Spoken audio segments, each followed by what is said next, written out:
It's absolutely disgusting. 4,000 stranded passengers.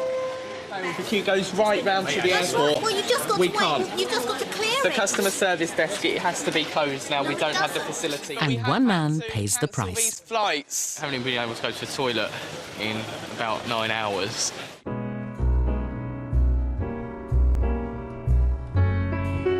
Come fly with me, let's fly away.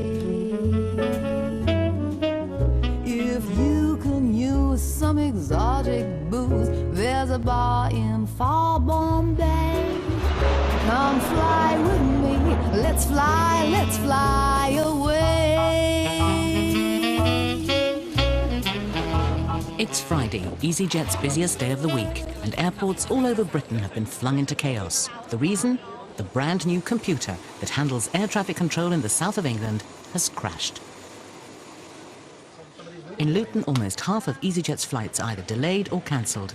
And with 4,000 stranded passengers to deal with, Supervisor Leo Jones is in the firing line. What a nightmare. Air traffic control's gone down today in London, and it's just proven to be really difficult. We didn't expect it. Sorry, the air traffic control in Swanwick, we didn't expect it to at all be this manic, and it is. It's just people yelling at you, shouting at you, and you've got to do your best to cope with it. And now we just heard that Brussels has gone down as well. So it's double problems today, double passengers, double abuse.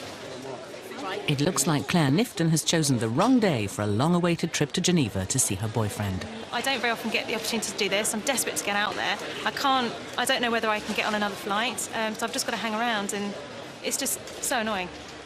If you've just joined us, we've suspended a lot of our check-ins because delays are possible to be anything 4 to 6 hours. So we've stopped checking in flights until we know more. What we advise you to do if your flight's not already displayed is to maybe go and get a coffee or something. Keep checking the screens, keep putting your head around the corner until you see them displayed. As soon as we know more, we will do a tannoy call to let you know the information firsthand. Belinda Farley isn't feeling optimistic. She and her husband have left their 2 children with a relative to take their first romantic break for 6 years. A weekend in Amsterdam. It's my husband's birthday 2 weeks ago. It was our wedding anniversary last week. It's my birthday on Monday. We wanted to go just for 2 nights to Amsterdam, returning very late Sunday night. I don't think it's going to happen. No way. You just put the phone down on him. With more bad news to deliver, Leo's popularity is rapidly taking a nosedive. It was on that board an hour ago, so you must know an hour I only ago. found out 15 minutes ago. Well, it was on that board when we were here earlier. Not an hour ago. I just telephoned the customer services and they say the 503 is not cancelled. The 503 That's what I mean, is that's what cancelled. we've just phoned up as well. Yeah, but your own people don't know that. It's just, it was only a recent amendment that will be communicated to everybody now. No. And what's the very earliest we can get out? There's Sunday. no flights tomorrow. You're looking at the next following day to get out. Sunday, the earliest. At the moment. That won't be busy at all, will it? No. Much. Okay. It's just not good enough, is it? They brag about cheap flights and we do away with all the nitty-gritty of checking in and booking cards and no meals and stuff like that. Perhaps if they sorted out their customer services, people wouldn't mind paying it. Waiting for someone to punch me now. Liverpool's John Lennon Airport has also been affected by the computer crash, with long delays affecting southbound flights. But luckily for airport manager Angus Troop, the atmosphere is decidedly relaxed. Just about everything's been delayed this morning. We can operate Belfast OK, as it doesn't involve too much of London. But the rest of the flights down to Spain, France have all been badly delayed this morning. Everybody seems to be in a pretty good mood so far. It's a Friday. They're sitting back there in the bar. Hopefully they can keep the spirits up until they get back over to Amsterdam or wherever it is they're up to. Friday is stag party day at the airport, and for husband-to-be Neil Byron and his 27 friends, an indefinite delay means a chance to put the airport bar through its paces. Neil's dad, Tony, is leading the drinking campaign. We should have been just taxiing along, alongside the River Mersey, ready to head off into the open skies, heading off to the beaches of Mallorca. But unfortunately, we're stuck in here, drinking beer. I'm trying to drown my sorrows. I hope Easyjet aren't going to be like they have been in the past with drunken people. I'm just going to pretend to be fainted so they can carry me on. Obviously, we don't allow them to drink too much, but they need to pass the time somehow, and there's a lot of time to pass today, I'm afraid. Back in Luton, while the crisis is getting worse, May I have your attention, please? It sounds like there's good news for the Farleys. Any passengers traveling to Amsterdam, can you proceed to the check-in desk number 60? It looks like they'll get their hard-earned romantic break after all. You just look at all these poor people just waiting to go, like they're about to start a race or something. A race to get on their plane. And you might be stopping it. Leo's arrived at the Amsterdam check-in. Could this be a bad omen for the Farleys? OK, if you're on the following flights, that's the EZY215 to Amsterdam. Unfortunately, we have had no other option, but we have had to cancel these flights. So the best option is for you to go home. It's diabolical. It's absolutely disgusting that people have to put up with this. I've waited 6 years for this. I've got 2 children with my mother-in-law. We're only going for 2 nights. It's absolutely disgusting. I could jump over there and just strangle somebody, to be quite honest. Fortunately for Leo, the Farleys decide instead to take his advice and go home. Basically, we've just announced the flights that are not going to be operating. Went better than I thought, actually. More flights will be cancelled, it's likely. Nightmare. It's a nightmare day too for Geneva passenger Claire Nifton. Suddenly the tannoy comes up saying they've cancelled our flight. It's the weekend when I'm going out to see my boyfriend. I haven't seen him for ages, and I've had it planned for ages. And there'll be nothing I can do about it. And he's in Geneva and he's feeling the same, so that's it. Her only hope of catching a later flight to join the queue of people at the customer service desk. Back in Liverpool, there's a setback for the delayed stag party. They've done some serious damage to the airport's beer supply. We're still on the ale. We've run out of bitters. You know, we've drank it all. There's none left. You know, all this delays has made us thirsty. So the only thing we can do is drink. Cheers. Then airport manager Angus Troop gets a call. The stag party's flight to Palma can be rerouted away from the air traffic trouble spot. Their delay is over. It's not too bad. I mean, we've had longer delays at airports than this. It just gets frustrating when you're only going away for a couple of days. At last, Neil's stag weekend can get underway.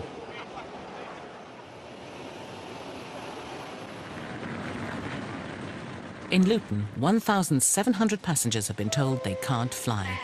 After waiting in the customer services queue for over an hour, Claire Nifton is not impressed. It's up to passenger service agent Jana Wyatt to come up with some answers. Hi. On the Geneva flight. Right. We don't know what's going on. I want to know when I'm going to get on a flight. I don't want to stand here for an hour in a queue to be told that I have to ring a phone number and be kept on hold for half an hour listening to recorded messages saying I can have my money back. I appreciate that the queue is extremely long, but we are trying to get through you all as quickly and, as efficiently as we can do. But the volume of passengers that we have today, it is going to be a slow process. And unfortunately, it is something that's out of Easyjet's control. We have no control over air traffic control whatsoever. Well, I'm just going to have to wait now, just like everybody else. But not for long. Yeah. Leo's come up with a solution to cut the queue, but it's not going to be popular. OK, the customer service desk is now closing. We don't have the facility to do transfers here any further. Air traffic control has failed. The queue goes right round to the airport. We can't. You've just got to clear it. The customer service desk, it has to be closed now. We don't have the facility to cope with this. I'm sorry. Customer support's a computer. OK, if you bear me for... No, that's right, walk away. It's just told us that they're closing the service desk down. And that's it. But we've been waiting in a queue for 2 hours. What are you queuing here for? I'm queuing here because I came here. You cancelled my flight, no forward information. And Right. We've been doing our best to issue letters. When are you doing the letters now? These were going. Never fly Easyjet. When are you doing the letters? You want to give us a letter now? You can contact customer support. You could have called us in the We're not morning. doing transfers. Fair enough. Everybody on this queue deserves to be seen. This piece of paper you're giving me is total crap. We can't do anything. I'm sorry, it's just not on. We were all standing here. Look how long the queue goes, and he comes along 5 minutes late, 2 hours later with some piece of A4 sheet paper. He needs to forget that paper. I want my money back. I want it back on my card, then I can go away. And I know, fine, I'm not going on holiday, but I could do something else this weekend. For Claire, it's time to break the bad news to her boyfriend. I got to the customer services desk, and they turned the computers off just as I got there, and just said, "That's it." And I just couldn't believe it. I'm just so tired. I've just stood in that queue for 2 hours, and they just walked away. And I said, "All I want to know is if I can get on a flight tomorrow night." And they said, "We can't tell you." They said, "You're going to have to dial that number." And I just wish they'd said in 2 hours' time we're going to close the desk or whatever. There's a lack of information again. And everybody's the same. Everyone's the same. All she can do is head off home. It's just getting too much now to cope. We don't have the facilities. We don't have the staff we don't have the staff or anything. Sorry. To be able to cope with the pressure we're faced under. What we've got to prioritise now is the flights that are due to be going out. We've got to get back to a normal operation. Still to come, a flying lesson with a difference. Hello! Hello, Gizmo! Hello, darling. And there's no escape for Leo. Right? What the f*** am I meant to do now? I want to be on a flight to Edinburgh tonight.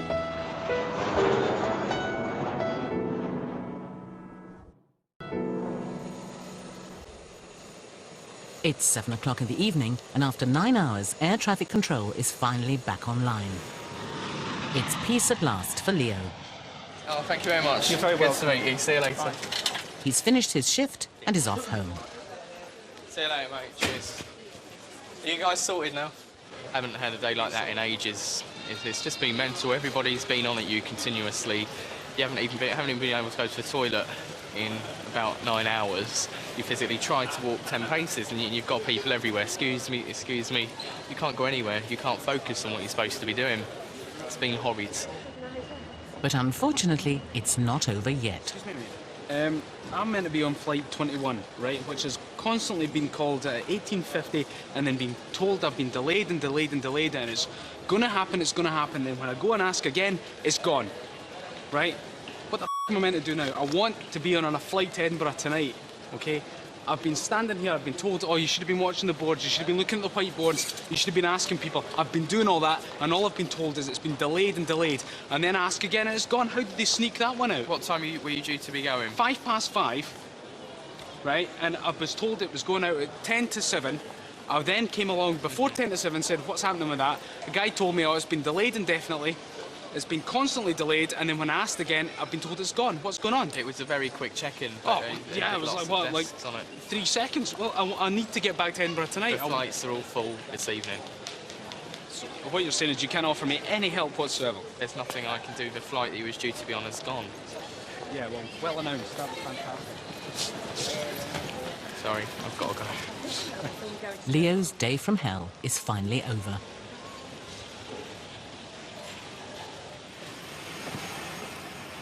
It's the next morning. Flights are back to normal. And in Liverpool, passenger service agent Julie McGee is helping a celebrity passenger to plan a trip to Belfast. Frank Carson. The day before yesterday, I had a phone call from Ulster Television where I do a programme because somebody had dropped out. But it's all right, they know that Frank's never stuck for words. You know what Spike Milligan said? What's the difference between Frank Carson and the M1? He can turn off the M1. That's the way I tell him, isn't it? Unfortunately, there's no quick exit for the girls, so Frank's found himself a captive audience. Have we met before, you know? Finally, Miss World, you were robbed. I was one of the judges. Hope you do better than the Horse of the Year show at Wembley. And the last time I travelled, there was an old priest beside me. And he gave me a glass of wine. He said, the Pope drinks that. I said, it's very strong. No wonder he falls on his knees when he gets off the plane. There's no respite. I was sitting on a plane and there was a gentleman beside me who'd never been on a plane. And he was very nervous. And I said, have a drink then? He said, yes, I'll have a whiskey. So I had a whiskey and he says, what'll I do if I want another drink? I said, just press the button up there. So I'm sipping away at the whiskey and he's sipping away at his whiskey, but he's drank his in one and he's got the glass up and he's going. That's the way I tell him, isn't it? Julie decides the only means of escape is to play Frank at his own game. And I can say what you can say, so wait, I tell him. I didn't like that. In Luton, there's another very important passenger waiting to check in for the Glasgow flight, Gizmo. and his training instructor, Claire Arrowsmith. What he does is, obviously his owner's deaf, and when a sound goes off in the house, he'll run to her, touch her by scrabbling against her, and when she asks him what is it, he'll direct her to the phone or the door by leading her there. If the smoke alarm goes off, he'll come and tell her, and he'll lie down so that she knows that it's a danger sound and he doesn't lead her to the fire. It's a special day for Gizmo. He's learning to fly so that he can accompany his owner on holiday later in the year. But there's a hitch. Gizmo and Claire have missed their plane. Traffic this morning, so then we're getting on the next one. I hope. Hey, Gizmo. His owner's desperate to have him back, so we have to get on this flight. But passenger service agent Mark Pierce hasn't been told about Gizmo's flying lesson. I hope so. Yeah, I was just on the 9:20 to Glasgow. Right. Hopefully I can... Is that with the dog? Yes. Can't take pets on board. It's a hearing dog. It's already been Oh, is it? Oh, right, that's yes. okay then. Yeah, sorry. No. To which one was it, sorry? Glasgow, To Glasgow. 9:20 I think it was supposed to be. Okay, there's another one at 7:05 will get you on. Brilliant, Yeah. thank you. So it's all been cleared for the dog to go through, Yes. is it? Yeah, it's arranged in my work. Okay, all done for you then. You can check in over 42 and 43. All right, all done for you. Thanks very much. Bye-bye. Easy as that. We don't usually accept dogs. As soon as you see a dog, you sort of jump into mode and no, you can't take that on board with you. But it was a hearing dog for the deaf, I suppose, and don't really know much to do about dogs. But they are allowed to travel, hearing dogs and dogs for the blind. And I hear it's his first flight. Nervous passengers, nervous dogs. Just hope they've got a few tissues for maybe little messes. I'm more stressed about missing the flight than he is. As Gizmo heads off to earn his wings, 200 miles away in Liverpool, the Amsterdam check-in has just closed. But passenger Joe Martucci is not happy. He's been left behind. No, excuse me, I was right there. Check-in It says closes Easyjet. half an hour before I know, I was there a departure. half hour before Would departure. you have been on the flight? No one was there. That's the whole thing. Give me a supervisor, because I'm because I was there. If you have your people over there doing their job, it wouldn't be a problem. I don't understand this. I really don't. Well, I don't And you sitting there saying understand. that person was there, and I don't understand that either, because you know what? I was over there for 5 minutes walking around before I walked over here, and I walked over here like 2 minutes after what you're saying the check-in time was. And then you're saying the supervisor won't even come out and talk to me till after the flight leaves, which is even more bogus. I was there. And you know what? I could have made the flight if you didn't jerk me around. That check-in closes dead on time. We have to close dead on time. We can't close a minute before or a minute after. They must have, because I was over there. There was nobody there. The girl was actually in the back room. I was trying to get her attention. Because the check-in was closed. He finally decides to accept a transfer onto a later flight, but not without a protest.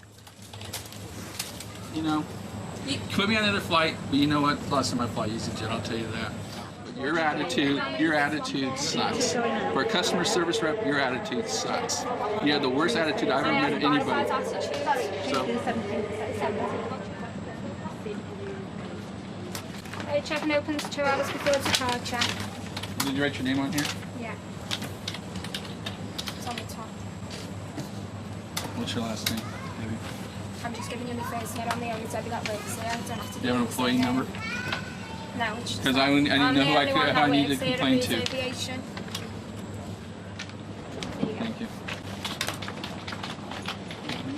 I'm a little angry because I could have made that flight. I wouldn't have held the jet up.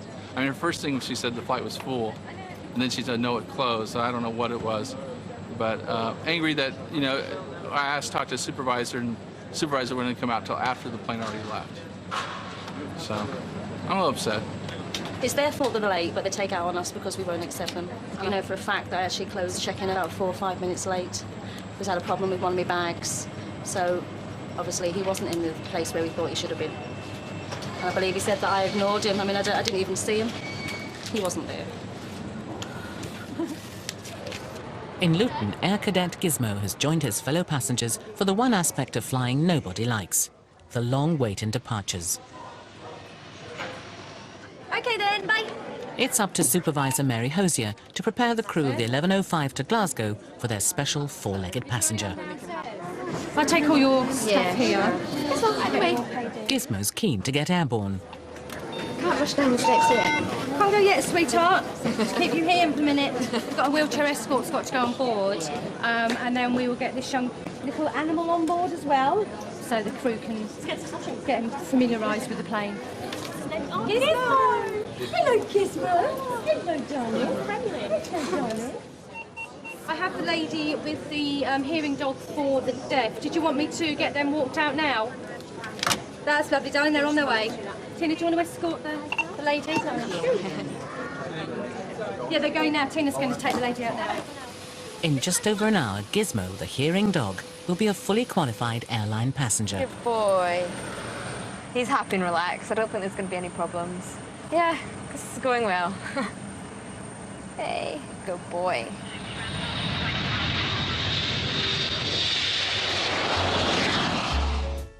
There you go. Gizmo earned his wings, and his owner, Mrs. Carson, will be able to fly with him to Guernsey later in the year. Joe Martucci eventually made it back to his home in Amsterdam and still flies Easyjet. Finally. And Mark Hermiston finally managed to get a flight back to Edinburgh later on that night. A technical disagreement at Luton. Totally drunk. You are to the extent where you're unable to walk in a straight line, and if you need to get off an aircraft... I've got new boots on. A touch of glamour with celebrity recruit Tara Palmer-Tomkinson. And Liverpool gets the royal treatment. So I hope he doesn't come over to talk to me, because I'll probably do something stupid. Brand new to pick this evening, Jason Donovan's selecting an hilarious batch of clips that have gone viral around the world. You can see them for yourselves in...